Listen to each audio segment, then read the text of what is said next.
Today Americans live in a world that thrives on being busy, productive and overscheduled. Further, they have developed the technological means to be constantly connected to others and to vast options for information and entertainment through social media. For many, smartphones demand their attention day and night with constant notifications. As a result, naturally occurring periods of solitude and silence that were once commonplace have been squeezed out of their lives. Music, reality TV shows, YouTube, video games, tweeting and texting are displacing quiet and solitary spaces. Silence and solitude are increasingly viewed as dead or unproductive time, and being alone makes many Americans uncomfortable and anxious. But while some equate solitude with loneliness, there is a big difference between being lonely and being alone. The latter is essential for mental health and effective leadership. We study and teach outdoor education and related fields at several colleges and organizations in North Carolina, through and with other scholars at Second Nature Track, LLC, a training, research, education and consulting firm. We became interested in the broader implications of alone time after studying intentionally designed solitude experiences during wilderness programs, such as those run by Outward Bound. Our findings reveal that time alone in nature is beneficial for many participants in a variety of ways, and is something they wish they had more of in their daily life. On an average day in 2015, individuals aged 15 and over spent more than half of their leisure time watching TV. Bureau of Labor Statistics, Americans' Time Use Survey Reflection and Challenge. We have conducted research for almost 2 decades on Outward Bound and undergraduate wilderness programs at Montreat College in North Carolina and Wheaton College in Illinois. For each program, we studied participants' experiences using multiple methods, including written surveys, focus group interviews, one-on-one interviews and field notes.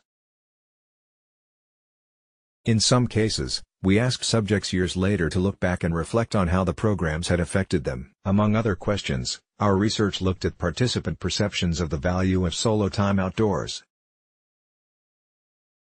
Our study showed that people who took part in these programs benefited both from the outdoor settings and from the experience of being alone. These findings build on previous research that has clearly demonstrated the value of spending time in nature. Scholars in fields including wilderness therapy and environmental psychology have shown that time outdoors benefits our lives in many ways. It has a therapeutic effect, relieves stress and restores attention.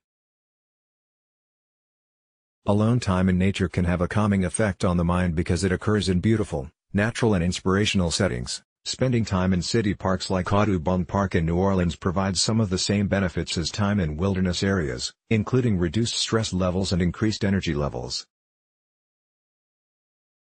In Sappho We Trust, CC by SA Nature also provides challenges that spur individuals to creative problem-solving and increased self-confidence. For example, some find that being alone in the outdoors, particularly at night, is a challenging situation. Mental, physical and emotional challenges in moderation encourage personal growth that is manifested in an increased comfort with oneself in the absence of others. Being alone also can have great value. It can allow issues to surface that people spend energy holding at bay, and offer an opportunity to clarify thoughts, hopes, dreams and desires. It provides time and space for people to step back, evaluate their lives and learn from their experiences. Spending time this way prepares them to re-engage with their community relationships and work schedules. Participants in programmed wilderness expeditions often experience a component known as solo, a time of intentional solitude lasting approximately 24 to 72 hours. Extensive research has been conducted on solitude in the outdoors because many wilderness education programs have embraced the educational value of solitude and silence. Solo often emerges as one of the most significant parts of wilderness programs, for a variety of reasons. Alone time creates a contrasting experience to normal living that enriches people mentally, physically and emotionally. As they examine themselves in relation to nature, others, and in some cases, God, people become more attuned to the important matters in their lives and in the world of which they are a part. Solo, an integral part of outward bound wilderness trips, can last from a few hours to 72 hours. The experience is designed to give participants an opportunity to reflect on their own thoughts and critically analyze their actions and decisions. Solitary reflection enhances recognition and appreciation of key personal relationships, encourages reorganization of life priorities, and increases appreciation for alone time, silence, and reflection. People learn lessons they want to transfer to their daily living, because they have had the opportunity to clarify, evaluate and redirect themselves by setting goals for the future. For some participants, time alone outdoors provides opportunity to consider the spiritual and/or religious dimension of life.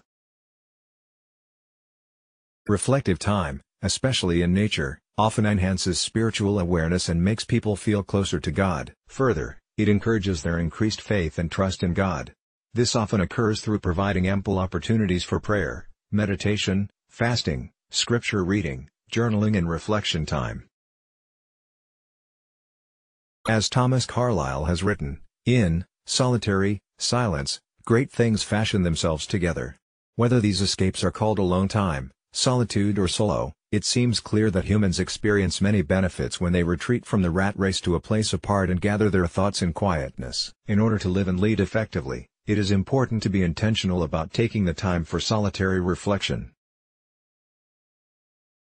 Otherwise, gaps in schedules will always fill up, and even people with the best intentions may never realize the life-giving value of being alone. Let's block ads.